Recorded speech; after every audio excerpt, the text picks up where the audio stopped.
a chicken's a good example as an element to start with. But there's another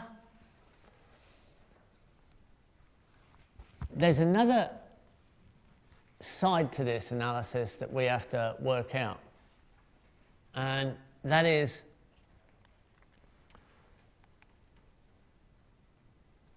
what is it best connected to? What can use those products? Where do we position a chicken or any element in relation to its connections to other elements? What does it actually benefit? And taking gravity into,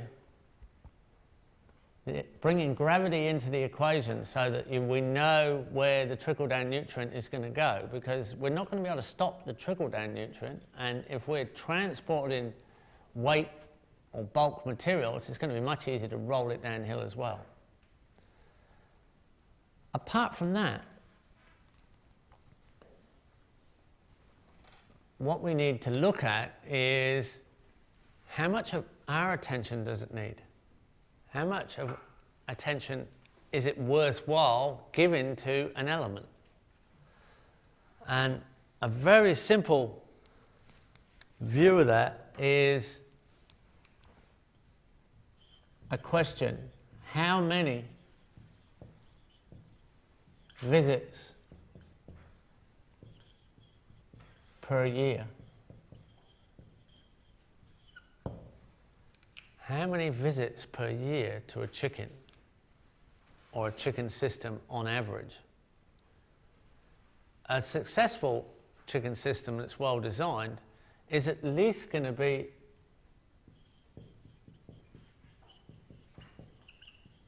800 visits a year. Twice a day, 700 visits a year, plus at least another 100. Because there are other visits apart from opening up and feeding, locking up and feeding, dealing with broody chickens, dealing with problems in the pen, going and picking chickens that you're going to process as meat, dealing with a predator that gets in, or some kind of emptying the chicken house of chicken mites or manures, good things or bad things, things that are inevitably going to happen, and you want to be able to harvest easily and you want to deal with problems easily. So you're trying to make it as trouble-free as possible and as easy to have a positive influence on other elements as possible. So this is also going to change its position. If we have a house and a chicken house that's 500 meters away, 500 meters to the chicken house, and we've got to go there and back 800 times, that's a 400-kilometer year. Just to deal with our chickens, because we decided we were going to put them that far away. They're obviously not an element that you want too far away from the center of energy where the people interaction comes from. But also, there's a limit to how close you can live to chickens. I mean, some people might be able to live reasonably close. And you might even use them, they have been used to heat houses. But that needs some very special design because they're quite noisy, can be quite smelly, of course. But they're often used to heat glass houses or plastic house growing tunnels, and they've been used underneath the growing benches in a polytunnel. So you've got a plastic house polytunnel with grow out benches like this, and your plants on the top. You're growing your nursery in here, and in the right climate where you need extra heat, or in the winter, in a climate where you only need heat in the winter, you can have the benches with chicken roosts underneath. So the chickens can be roosting underneath the benches here, and that's like an area, a long little chicken house underneath the benches of the plastic house, and they have doors that come out of the outside and go out to ranges. I've seen that put in position, and if you've got enough chickens, you really add quite a lot of heat to a plastic house. It might be something that only you do in winter, or it might be a cool enough climate that you can do it all year. It's going to change in climate. You can even put a glass house and a chicken house down below if you've got the right slopes. So your chickens are roosting up in here on a sloping roost, and the heat from the chickens is going up into a glass house because the heat will rise up, and you're growing your plants in here. So this is a planted out system, and it's in the right position to grow your plants above an area where the heat from the chickens can rise up into it. But still, you don't want them too far away. Often you don't want them too close. They're reasonably noisy. You've got roosters involved. We can put a straw bale chicken house up that insulate the noise quite well. But usually they're on the edge of the garden. They're not and very rarely, if ever, do you free-range chickens inside a garden. Usually they go outwards. They go out to a larger system. So when we're looking at analysis of elements,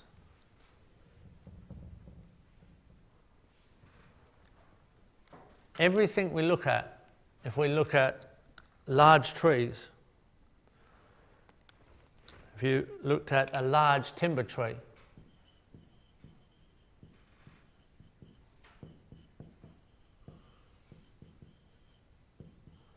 it might be 25 to 50 years before there's any chance there's a harvest there. So that's your harvest time. You might only prune the tree every few years to make it grow straight.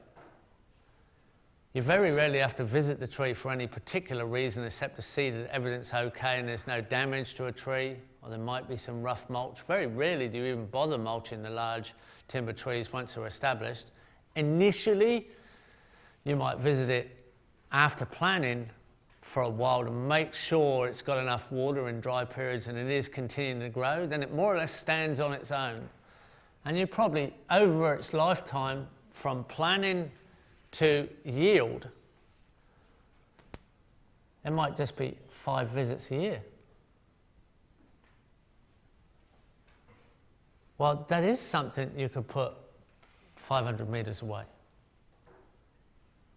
If you've got that right up inside a garden, it's really wasting space. If you've got timber that's close in, it would have to be timber that's very fast to produce. Anything that's very long term and singular yields can be at a distance. Everything that we actually start to analyse, we're looking at very carefully. And we're judging how much energy it takes from us. How many visits per year gives you a bit of a rundown. On top of this, there's orientation. When we're looking at a site and we want to design a site, which way does it face? Orientation changes how and what we design inside a system. Because this is the center of energy, the sun, that's relative to which way we're facing. And east,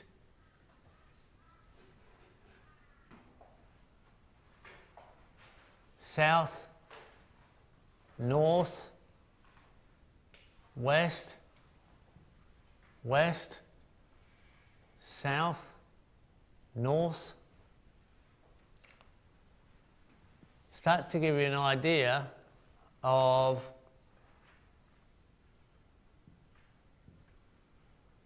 which way we want to face. Because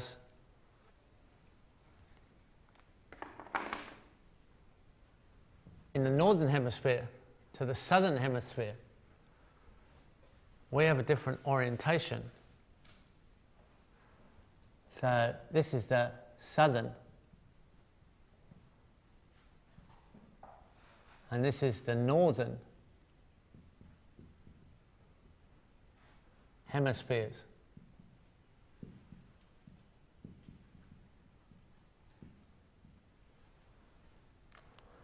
And the sun comes up in the east. But in the northern hemisphere, it goes from left to right as you face the sun. In the southern hemisphere, it goes from right to left as you face the sun.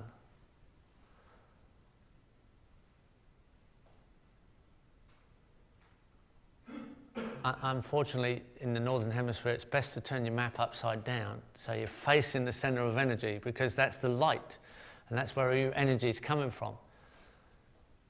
It's kind of difficult when you're facing north and the sun comes up over here, it comes around this way and comes up behind you. You're kind of trying to design like this.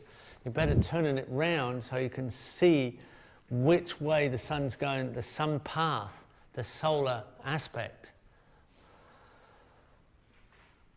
And the heat of the sun after the cool of the night in the easterly sky, both hemispheres, is much gentler than the heat of the sun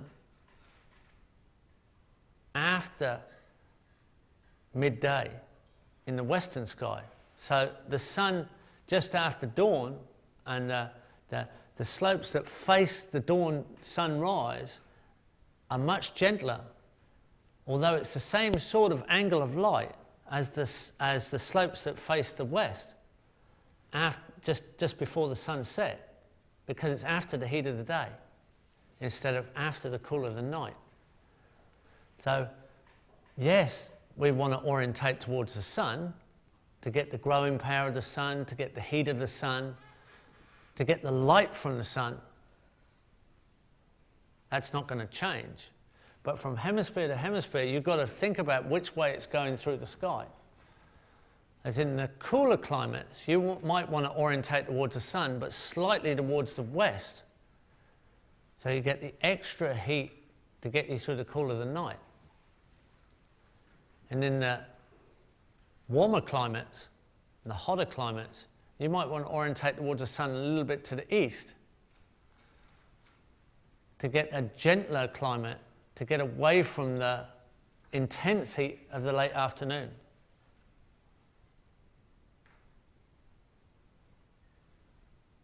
And in some extremely hot climates, you're actually looking to be out of the sun. You're actually looking to shade. And that's the hot deserts. And to some degree, the tropics, you need to get out of midday shade, midday sun. You need to get in the shade during the midday. It's that vertical sun of the tropics in the middle of the day, the 6 hours in the middle of the day, when you want some degree of shade, especially the hours either side of midday. So orientation is going to change our design. Inevitably, you're going to have to think about which way your slopes are facing, which way to face your house, which plants and animals do best in certain orientation positions, because they might like it a bit cooler than where you are if you want diversity. There might be microclimates that are hotter. That'll give you a stretch of diversity. There might be different altitudes in a property where it might be frosty at the bottom or frosty at the top, depending which climate you're in. So you've got to not only analyse elements, but when you start to get to the site, you've got to start analysing the orientation. It makes a big difference. Then, the slope. So this is the gravitational pull it makes work gets pretty hard on steep slopes, and has to be more and more exactly designed, and can get more and more expensive to put in earthworks where it's actually workable. So the steeper the slope, the more difficult it gets. So as our slopes get steeper, there's points where it gets reasonable to work, and then there's points where at certain angles of slope you're really better off going into a treed system, a system that's covered in trees, just for slope stability.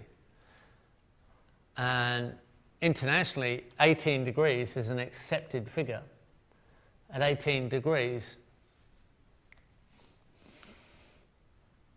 it's generally considered you're better off going into a treed system for stability. If you don't have any choice, we've got to start putting in very specific earthworks.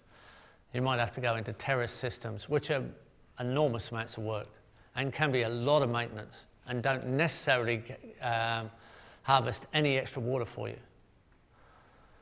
So degrees of slope on a site are going to change the type of design and how design changes across the site. So as the slope changes on a site, or a site is steeper or flatter, and the orientation as that changes around the site, with the visits per year for elements and the needs and products and their value, will change what we actually do, where we do it, with whatever element. And if you start getting this wrong, and you're bound to get a little bit that you're going to change and adjust if you're not used to it, but if you've generally got this as a theme and a concept or approach to design, you're going to do a reasonably good job, and it's going to be a lot easier and more chance of being successful. And then you're going to get a reasonable energy audit and a product yield. And some of it will obviously come with experience, and some you can ask people who've already applied these on the ground and get advice. There's quite a lot of information out there. It's the way you put it together that makes a difference. So this is a starting point for us.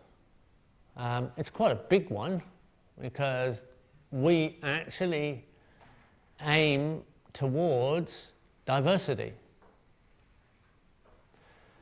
I used to think that I could get away with just a few chickens and a large acreage of land, and I could sort of get away with mulches, and it'd be just as easy to buy in some organic fertilizer and manure, and a simpler system might be a bit easier. I don't need a great diversity. Over the years, I realized the more different animal manures I've got, the easier it is.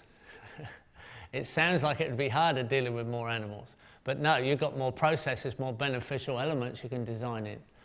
The more crops you have in a garden, the easier it is to garden actually. The fertility lasts longer. You're not mining singular elements so much, or a less diverse element. The more diversity, the more diverse return of crop waste there is. The more different elements you have to put through compost, the better your on-ground fertilizer is.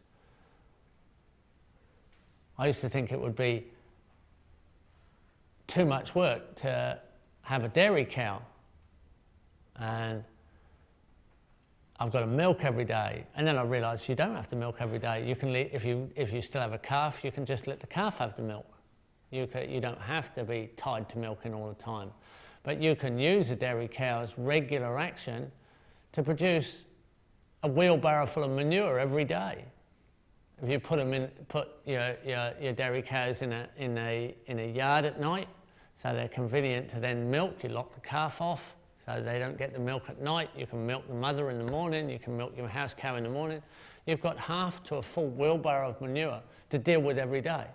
If you see that as an asset, you can deal with that. You can distribute that range of growing system. You can put it out through worm farms. You can put it in the compost. You can include it in gardening systems. You can put it around fruit trees. It's not a problem to have that. It's a resource, and it's just coming at a regular rate. If you add that to duck manure in ponds that you can water out with diluted duck manure, if you've got chicken manure, if you've got goats, if you've got sheep, if you've got pigeons, you've got rabbits, they're all extra manures, they're all extra products, they're all extra beneficial elements that make it easier to build a diverse set of soil fertility elements. And then as you mix up fruit trees in a food forest, they tend to self-fertilize after a while. It starts to become a natural forest of elements. And there's less and less work for individual elements to be supplied with needs because there's a diverse set of leaves returned into the soil. If you include chickens into the food forest, they do a lot of the work for you while they're producing a product. And on you go. At first it seems quite complicated to have so many elements, but once you design them in so they're all benefiting another element, they're all performing functions, and you've pre-planned it. You didn't sort of think, oh, I didn't know they were going to do that. You think about what they're going to do, you get some advice on that, you look it up. The trick is being able to design it together, and that's also part of visits per year. Know how much energy it takes to run that element, and where's it best fit in orientation and slope? Then you're going to get the system, you're starting to get a good chance that you can actually put it in an energy efficient position. Because to run this system, there's got to be a human element in the middle. It's the human energy element in the middle that extends out the understanding of the knowledge and information. You get to understand what it is to take your position as a designer. We're not really that good out there. There's a lot of things that other elements do better than us. Chickens are much better at digging than we are. They just love to dig and scratch and turn over mulch. There's a lot of things that chickens do that I don't want to do. I'd rather let chickens do it, especially as it makes them really happy and productive. I'm getting the benefit of that, and they prefer to do it than I would. And many elements are like that. The conversion ratio is incredible from a lot of these elements. If you think about it as energy conversion, then it starts to become a whole set of miracles that are surrounding you. A cow can convert 30,000 different plants worldwide that we can't eat.